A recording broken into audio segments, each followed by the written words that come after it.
Marcos, ele escreveu esse artigo, esse capítulo, para o portal da Estação Business, em 2013, em Curitiba.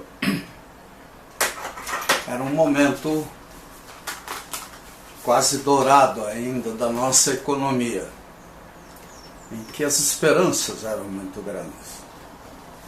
O mundo mudou demais de lá para cá. Mudou em tudo, principalmente com a crise que o Brasil mergulhou graças à corrupção e a vitória do Trump, a saída da Inglaterra da Comunidade Econômica Europeia, o terrorismo, tudo o que aconteceu nesses últimos anos e que agora se reflete um nacionalismo radical perigoso. Agora, no Brasil, o que de fato surpreendeu foram as revelações da Lava Jato. Esse negócio de empresa ter boas intenções, tá? Eu me lembro de uma delas, dessas grandes aí, tinha lá o código de ética no portal. Se abria, aparecia o código de ética. É uma das grandes condenadas por corrupção. Mas precisamos de honestidade intelectual. Seria legal você abrir o portal de uma empresa ou a mídia dela e, em vez de códigos de ética fictícios, ela dissesse com clareza a quem quisesse trabalhar lá quais são os seus objetivos. É por isso que Donald Trump ganhou eleições. Sinceridade. É mal educado, grosseiro, politicamente incorreto. O povo americano cansou de faz de conta. É bom isso, é bom à medida que a gente entra num novo cenário em que não dá muito para fazer de conta que as coisas não existem. O ser humano é o que é, como diria Nietzsche. O nosso comportamento, a índole de qualquer ser humano é singular, com algumas similaridades que psicólogos e psiquiatras, sociólogos poderão revelar. Infelizmente, nessa geração moderna de acadêmicos, há uma contaminação muito forte por ideologias, por boas intenções, né? É muito chato ir ao campo, né? Conversar com as pessoas. Aqui em Curitiba, Lions Clube Curitiba Batel, tem desenvolvido ações nos bairros e a gente sente nitidamente quais são as vocações, as vontades de cada agrupamento humano e a diversidade entre eles. Normalmente, o que gera certa homogeneidade é a violência.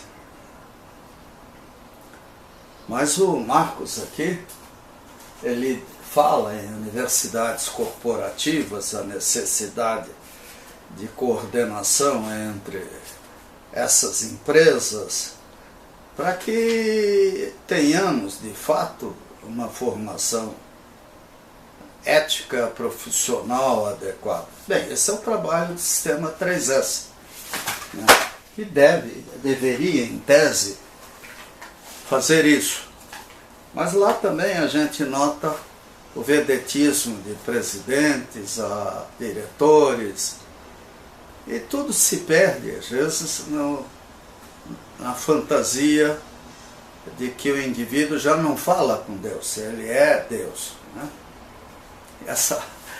essa visão antropomórfica de Deus é muito complicada. Agora, o que fazer? Michel Foucault falou muito sobre a importância da sinceridade, da verdade, no final da vida dele. E a gente deveria estudar isso com profundidade, E analisando, tendo uma consciência precisa do que é o ser humano, promover mudanças, promover processos educativos. E não tem nada a ver com a robotização de alunos, com a terceira onda que a gente costuma encontrar. Aliás, as nossas universidades são uma piada, Elas estão virando estacionamentos de automóvel. Espaços gigantescos que poderiam conter laboratórios, ambientes de lazer cultural, educativo, são estacionamentos. Isso é criminoso até.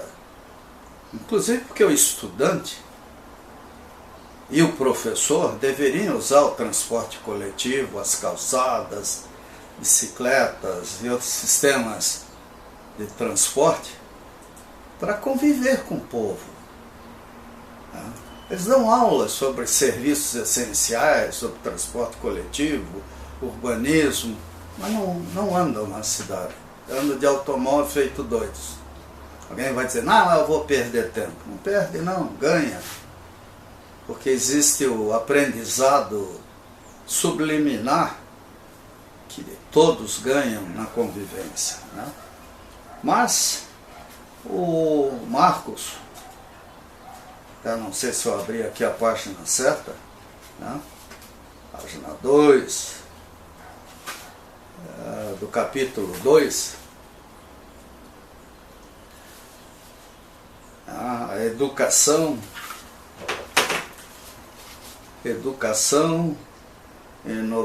inovada nos 200 anos da independência do Brasil, 2022, é que o Brasil nunca foi independente, 2022 é um número muito exato para a gente chegar a alguma coisa. Agora, quanto custa a educação? Nós temos que ter uma educação tropicalizada. Por exemplo, investir maciçamente na medicina natural, doenças tropicais. Aqui mesmo no Paraná tivemos epidemias de Zika, no ano passado, continua esse ano, a Zika se instalou para valer. E chikungunya e outras coisas. Quer dizer, essa é uma realidade. O clínico geral, onde é que está? Ainda domingo ou sábado, tive que procurar o Hospital Santa Cruz e apareceu uma alergia violenta. E eu queria um clínico geral, porque eu tomo muito remédio. Não adianta ir um especialista em pele que ele não vai entender de coração, nem de câncer, para valer. Pode entender de câncer de pele. Então,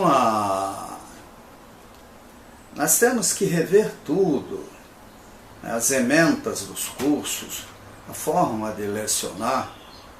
Eu tenho certeza que racionalizando a educação, nós não vamos precisar gastar 10% do PIB.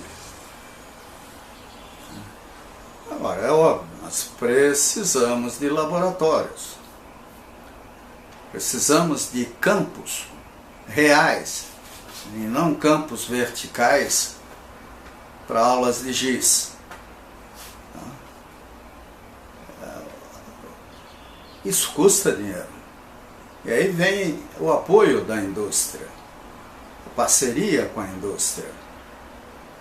Eu me lembro na época que eu estive na diretoria da Copel, havia essa parceria. Depois quiseram transformar a energia elétrica num grande negócio.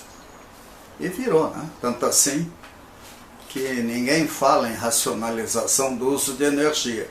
As concessionárias querem vender energia, como as concessionárias de água querem vender água, como as de telecomunicações querem vender conexões. Agora, o uso racional das comunicações, dos celulares, que na Índia existe até por $10 ou $20, aqui não interessa. É bom lembrar que nós vivemos um processo de... O mundo nunca foi tão interdependente quanto agora. Talvez o nosso maior problema seja a logística, se houver qualquer problema em qualquer parte do mundo. Vai faltar de remédio avião. Até porque os aviões, é o caso da Embraer, ela é uma montadora. Ela traz o motor daqui, não sei o que, a hélice dali e assim vai. Então os acordos comerciais, industriais, têm que ser hiperestratégicos, hiper analisados. Ora, tudo sujeito a erro, porque as mudanças, elas continuam, tanto para melhor quanto para poderão acontecer para pior. Um cataclisma poderá devolver à humanidade a idade da pedra. Quer dizer, entre esse extremo, ou o desaparecimento total da humanidade e o paraíso na Terra, há muitas opções. Agora, nós, né, é muito importante, como diz o Marco, a leitura reflexiva, conhecimento tão gostoso, até tão adequado quanto possível, de filosofia, sociologia, psicologia, urbanismo. Democracia envolve participação de todos. Ninguém tem o direito de se alienar. Se hoje nós estamos numa crise econômica monumental, é exatamente o efeito da leniência, da alienação, da cumplicidade de milhões de profissionais. Podemos até perguntar onde é que estavam as centrais sindicais, os órgãos de classe, etc. Será que não sabiam que o Brasil estava do jeito que a Lava Jato agora demonstra? Hoje vai ser um dia importantíssimo. O STF vai analisar a figura do presidente do Senado, que está na linha de sucessão da presidência. Bom, nada mais justo do que impedir que uma pessoa com tantos processos e finalmente o quase julgamento, faltando apenas um ministro, um ou dois, de um crime que ele cometeu ou foi denunciado em 2007, se não me engano, determine, no mínimo, o impedimento dessa pessoa na presidência do Senado. Não é que nós vamos ser governados assim. O presidente da Câmara de Deputados, o presidente do Senado, não podem ser pessoas explicitamente venais ou suspeitas. Se a democracia no Brasil hoje corre algum risco, é por causa dessas liberalidades. Mais importante que o formalismo, puritanismo constitucional ou democrático é a sobrevivência do Brasil, do povo brasileiro. E nós, para isso, precisamos radicalizar coisas como a Lava Jato. Né? É ruim Tem aspectos ruins, mas quanta sujeira nós estamos descobrindo. Ainda ontem eu recebi uma relação de pessoas que parece que fazem parte da delação premiada da Odebrecht. Fiquei surpreso com o que vi. Isso é Odebrecht, fora as outras, né? Então, nós temos que refazer o Brasil. Tem sempre a história do ovo e da galinha, né? Quem que nasceu primeiro? É besteira gastar tempo com isso. Em algum momento o Brasil tem que mudar, e graças ao timaço da Lava Jato, ao ministro Teori Zavascki, né? Agora outros ministros se associaram ao ministro Teori Zavascki, nós temos esperanças. E num congresso sadio, ou tão sadio quanto possível, um governo eficaz, discutir investimentos na área de educação. Os escândalos do FIES, parece que muito dinheiro foi jogado fora, estão aí para mostrar a necessidade de maior cuidado. Nós não somos tão ricos a ponto de desperdiçar dinheiro dessa maneira. Então, Marcos, você escreveu isso em 2013. De lá para cá, muita coisa mudou. E não se iluda com as empresas. Uma empresa é um aglomerado de seres humanos. E o ser humano tem fragilidades em qualquer lugar, em qualquer condição.